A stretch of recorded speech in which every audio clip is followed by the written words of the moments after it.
Hello दोस्तों, मैं नाम के सिंह स्वागत करती हूँ एक बार फिर से आप सबका अपने YouTube channel hi fi study में।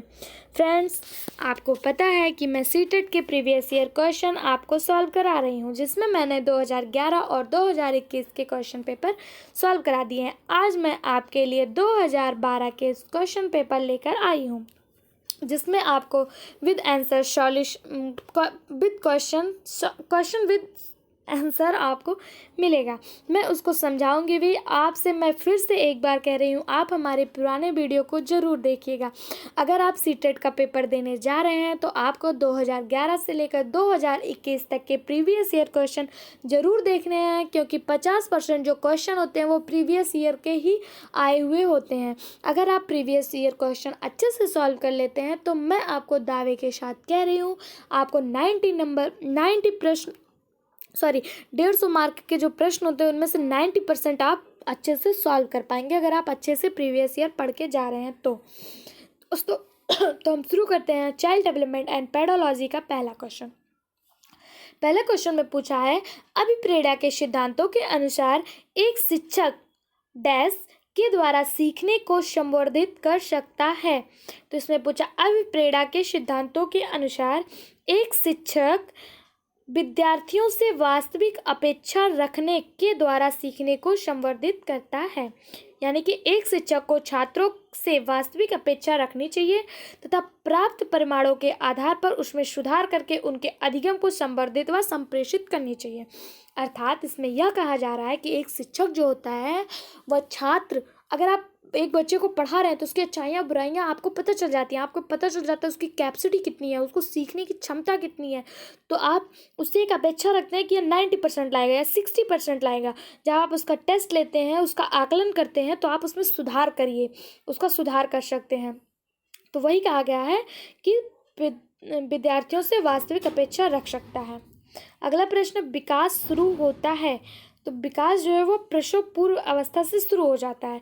शीघ्र मानसिक विकास को समझने के लिए मनोवैज्ञानिक ने बताया है कि विकास प्रसव के 4 माह पहले शुरू हो जाता है। यह मुख्यतः 3 चरणों में होता है: कीटाणु मंच, भ्रूण अवस्था और भ्रूण चरण। ठीक है, जो अधिगम की जो सीख होती है वह प्रसव पूर्व अवस्था से ही स्टार्ट हो जाती है। अगला है, बहुविधि बुद्धि सिद्धांत के अनुसार सभी प्रकार के पशुओं, खनिजों और पेड़ पौधों को पहचानने और वर्गीकृत करने की योग्यता प्राकृतिक बुद्धि कहलाती है। मनोवैज्ञानिक बहुबुद्धि बुद्धि सिद्धांत के अनुसार सभी प्रकार के पशुओं, खनिजों और पेड़ पौधों को पहचानने और वर्गीकरण की जो योग्यता है वह प्राकृतिक बुद्धि कहलाती है। ऑप्शन बी इसका सही जवाब है। नेक्स्ट है, अधिकांश व्यक्तियों की बुद्धि औसत होती है। बहुत कम लोग प्रतिभा संपन्न होते हैं और बहुत व्यक्ति मंद बुद्धि के होते हैं। यह कथन से प्रतिस्थापित सिद्धांत पर आधारित है। तो बुद्धि के विवरण, यानी इसमें यह कहा गया है कि बहुत से लोग प्रतिभाशाली होते हैं, बहुत से लोग मंद बुद्धि होते हैं। तो यह किस पे आधारित है? तो यह बुद्धि के विवरण पर आधारित है।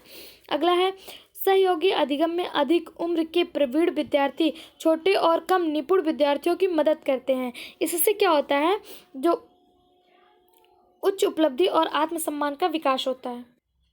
सहयोगी अधिगम इसे कहते हैं। जो मतलब उम्र में प्रवीण विद्यार्थी होते हैं, जो बड़े होते हैं, वो छोटे विद्यार्थियों को सिखाते हैं, तो इसे सहयोगी अधिगम कहते हैं। यानी एक दूसरे का सहयोग करके सीखना। तो इससे क्या होता है, इससे जो छोटे विद्यार्थी हैं उनमें भी सीखने की जिज्ञासा होगी और उनका सम्मान जो है वह बढ़ेगा। अगला प्रश्न है, जब पूर्व का अधिगम नई स्थितियों के सीखने को बिल्कुल प्रभावित नहीं करता है तो यह क्या कहलाता है? तो यह अधिगम का शून्य स्थानांतरण कहलाता है। अगला है, चिंतन अनिवार्य रूप से एक है, क्या है? तो चिंतन अनिवार्य रूप से एक संज्ञात्मक गतिविधि है। चिंतन चूंकि मानसिक स्तर पर होता है और इसमें अनुभव, कल्पनाओं, सूचनाओं का सम्मिश्रण होता है, यह नया रूप ग्रहण करता है, इसलिए इसे एक संज्ञात्मक गतिविधि माना गया है। अगला प्रश्न है, एक बाल केंद्रित कक्षा में बच्चे सामान्यतः सीखते हैं। तो व्यक्तिक और सामूहिक दोनों रूप से बच्चे सीखते हैं। तो ऑप्शन ए इसका सही जवाब होगा। अगला क्वेश्चन है, पियाजे के अधिगम के संरचनात्मक सिद्धांत के अनुसार वह प्रक्रिया जिसके द्वारा संज्ञात्मक संरचना को संशोधित किया जाता है क्या कहलाता है? तो समावेशन कहलाता है। पियाजे के अधिगम के संज्ञात्मक सिद्धांत के अनुसार वह प्रक्रिया जिसके द्वारा संज्ञात्मक संरचना को संशोधित किया जाता है वह क्या कहलाता है? समावेशन कहलाता है। ऑप्शन सी सही जवाब है। अगला प्रश्न है, एक शिक्षिका अपने शिक्षार्थी को सदैव एक रूप से सहायता करती है कि वे एक विषय क्षेत्र में प्राप्त ज्ञान को दूसरे विषय क्षेत्र के ज्ञान के साथ जोड़ सके। इससे उसको किस चीज़ में बढ़ावा मिलती है? तो ज्ञान के सहसंबंध एवं अंतःकरण में उसको बढ़ावा मिलती है। जब किसी एक विषय के ज्ञान को दूसरे विषय के ज्ञान के साथ शिक्षार्थी जोड़ता है तो उसमें ज्ञान के सहसंबंध एवं अंतःकरणों को बढ़ावा मिलता है। अगला प्रश्न है, सृजनात्मक मुख्य रूप से अपसारी यानी बहुविध चिंतन से संबंधित है। ऑप्शन डी इसका सही जवाब है। अगला क्वेश्चन है, एक विद्यार्थी मेडिकल कॉलेज में दाखिला लेने के लिए कठिन परिश्रम करता है ताकि वह प्रवेश परीक्षा में उत्तीर्ण हो सके। यह विद्यार्थी के रूप में अभिप्रेरित है। किसके रूप में अभिप्रेरित है? तो ये जो विद्यार्थी है वो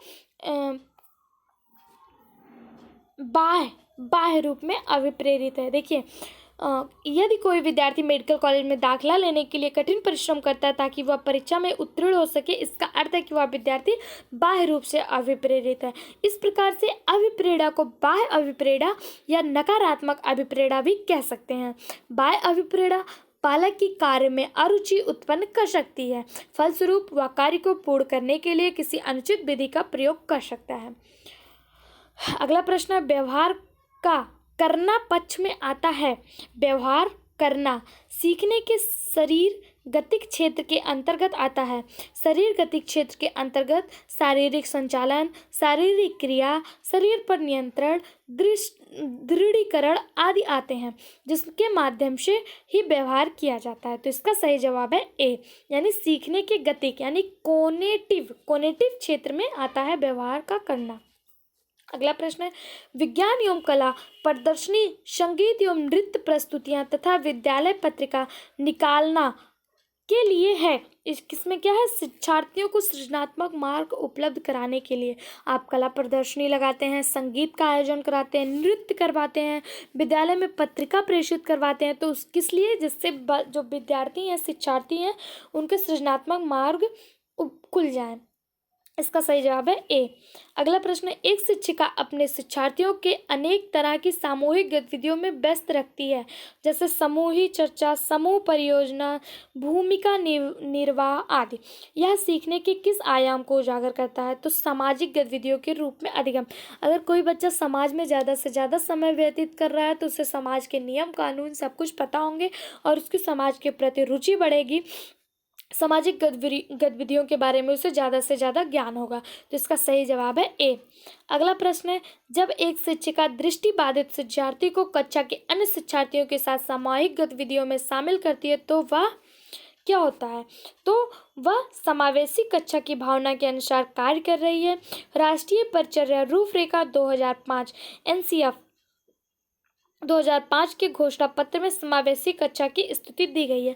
समावेशी कक्षा वह कक्षा होती है जिसमें सभी बालक समान होते हैं, सभी बालक को एक नज़र से, एक भावना से देखा जाता है, ना किसी को कम ना किसी को ज़्यादा आंका जाता है। तो इस प्रश्न में पूछा गया, अगर कोई बच्चा है जो दृष्टिबाधित है यानी देख नहीं सकता, उसे समावेशी कक्षा में बैठा कर पढ़ाया जा रहा है, तो वह शिक्षिका क्या कर रही है? तो वह बच्चे को क्या कर रही है? एक मतलब दृष्टिबाधित है तो वो देख नहीं सकता, अगर उसे समावेशी कक्षा में पढ़ा रही है तो उसमें तनाव उत्पन्न करे, क्योंकि वह देख नहीं सकता। आप ब्लैक बोर्ड पर लिख के पढ़ा रहे हैं, समझा रहे हैं, तो उस बच्चे के लिए, उस बच्चे के मन में तनाव आएगा। वह क्या पढ़ेगा? उससे जब कुछ दिखाई नहीं दे रहा है तो वह क्या समझेगा? ऐसे बच्चों के लिए एक स्पेशल क्लास होती है, स्पेशल टीचर होते हैं, उन्हें समावेशी कक्षा में कभी भी नहीं ले जाना चाहिए। तो इसका सही जवाब है ऑप्शन समावेशी शिक्षा की भावना के अनुसार कार्य कर रही है। वह समावेशी कक्षा चलाना चाह रही है। तो इसका सही जवाब है ऑप्शन बी। अगला प्रश्न है, एक शिक्षिका अपने शिक्षण में दृश्य श्रव्य सामग्रियों और शारीरिक गतिविधियों का प्रयोग कर रही है, क्योंकि अधिगम का एक सिद्धांत यह है कि यदि अधिगम करते समय शरीर के अधिकतम इंद्रियों को सक्रिय रखा जाए तो वह अधिक प्रभावित होता है। इसलिए शिक्षिका जब अपने शिक्षण में दृश्य श्रव्य सामग्रियों और शारीरिक गतिविधियों का प्रयोग करती है तो इससे अधिगम संवर्धित या पुष्ट होता है। इसका सही जवाब है ऑप्शन डी, यानी इंद्रियों के माध्यम से सिखाने की कोशिश कर रही है। अगला प्रश्न है, कोलाहल वर्ग के अनुसार सही और गलत के प्रश्नों के बारे में निर्णय लेने में शामिल चिंतन प्रक्रिया को क्या कहा जाता है? तो कोलाहल के अनुसार सही और गलत में प्रश्नों के बारे में निर्णय लेने में शामिल चिंतन प्रक्रिया को नैतिक यथार्थवाद कहा जाता है। Option C. इस अवस्था में व्यक्ति सार्वभौमिक मानव अधिकार पर अधिक नैतिक मापदंड बनाता है। जब भी कोई व्यक्ति अंतर आत्मा की आवाज़ से द्वंद्व के बीच फंसा होता है तो वह व्यक्ति अंतर आत्मा की आवाज़ सुनता है और नैतिक यथार्थवाद का रास्ता अपनाता है। ऑप्शन सी इसका सही जवाब है। अगला प्रश्न है, एक विद्यार्थी अपने समकक्ष विद्यार्थियों के समूह के प्रति आक्रामक व्यवहार करता है और विद्यालय के मानदंडों को सही मानता है। इस विद्यार्थी को भावात्मक क्षेत्र में सहायता की आवश्यकता है। ठीक है, इसका सही जवाब है ऑप्शन ए। अगला प्रश्न है, शिक्षकों को यह सलाह दी जाती है कि वे अपने शिक्षार्थियों को सामूहिक गतिविधियों में शामिल करें क्योंकि सीखने को सुगम बनाने के अतिरिक्त ये भी सहायता करती है। किसमें सहायता करती है? तो सीखने को सुगम बनाने के अतिरिक्त ये समाजीकरण में सहायता करती है। विभिन्न कक्षा में शिक्षार्थियों को एक साथ गतिविधियों में शामिल करना उनके सीखने को सुगम बनाता है एवं समाजीकरण में भी सहायक होता है। तो इसका सही जवाब है ऑप्शन बी। अगला है, समावेशी शिक्षा उस विद्यालयी शिक्षा स्वास्थ्य की ओर संकेत करती है जो उनकी शारीरिक, बौद्धिक, सामाजिक, भाषिक एवं अन्य विभिन्न योग्यताओं स्थितियों को ध्यान में रखे बगैर बच्चों को शामिल करती है। तो इसका सही जवाब है ऑप्शन डी।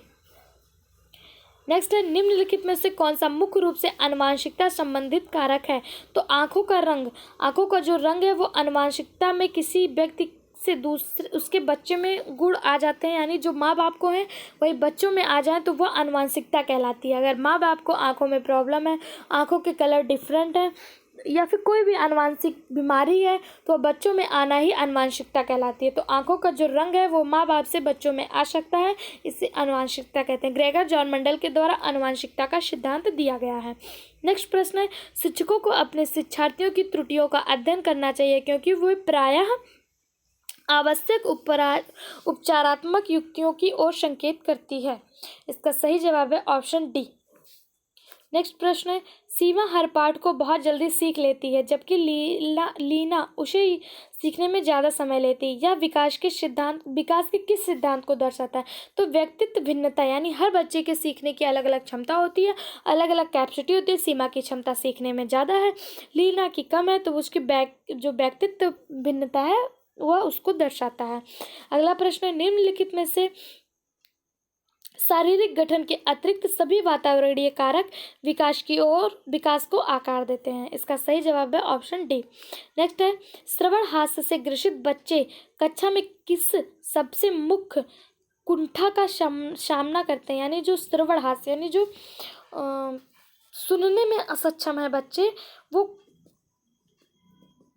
दूसरे के साथ संप्रेषण करने तथा सूचनाओं को बांटने में अक्षमता का सामना करते हैं। इसका सही जवाब है ए, यानी वो दूसरों से बात नहीं कर सकते। जब वो सुन नहीं रहे हैं कि अगला क्या कह रहा है तो वह अपनी बात कैसे रखेंगे, तो वो दूसरों के साथ बात करने में असुविधा फील करते हैं। इसका सही जवाब है ए। अगला प्रश्न है, डिसलेक्सिया मुख्य रूप से पढ़ने की समस्या से संबंधित है। डिसलेक्सिया एक अधिगम विकलांगता है जिसका प्रकटीकरण पठन विकार के रूप में होता है, अर्थात डिसलेक्सिया से ग्रसित बच्चा पढ़ने में कठिनाइयों का अनुभव करता है। नेक्स्ट प्रश्न है, प्रतिभाशाली विद्यार्थी अपनी क्षमताओं को कब विकसित कर पाएंगे? एक प्रतिभाशाली बच्चा है वह अपनी क्षमताओं को कब विकसित कर पाएगा? तो वह जब वे अन्य विद्यार्थियों के साथ अधिगम प्रक्रिया से जुड़ते हैं। इस प्रक्रिया में उनका चतुर्दिक विकास होता है। जब आप दूसरों के साथ कंपटीशन देंगे आपको पता चलेगा कि आपका लेवल क्या है, उन बच्चों का क्या लेवल है, तो आप अपनी प्रतिभा को अच्छे से विकास कर पाएंगे। अगला प्रश्न है, एक अच्छी पाठ पुस्तक लैंगिक पूर्वाग्रह से बचाती है। पूर्वाग्रह यानी कि जो भेद है स्त्री पुरुष का जो भेद है, अगर आप एक अच्छी पुस्तक पढ़ रहे हैं तो वह स्त्री पुरुष के भेद को नहीं बताती, लैंगिक पूर्वाग्रह के से हमें बचाती है। इसका सही जवाब है सी। नेक्स्ट प्रश्न है, प्याजे के अनुसार संज्ञानात्मक विकास के किस चरण पर बच्चा वस्तु अस्थायित्व को प्रदर्शित करता है?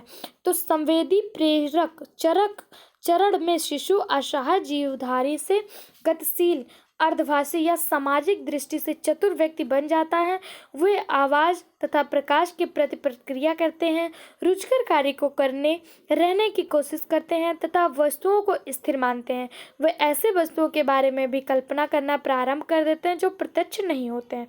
दोस्तों, बाल विकास और मनोविज्ञान के 30 क्वेश्चन मैंने आपको इसमें सॉल्व कराए हैं। आगे के प्रश्न देखने के लिए हमारे चैनल को लाइक, शेयर तथा सब्सक्राइब करें, बेल आइकन पर क्लिक करें जिससे आपको हमारा नेक्स्ट वीडियो मिल जाए। वीडियो को पूरा देखने के लिए थैंक यू सो मच।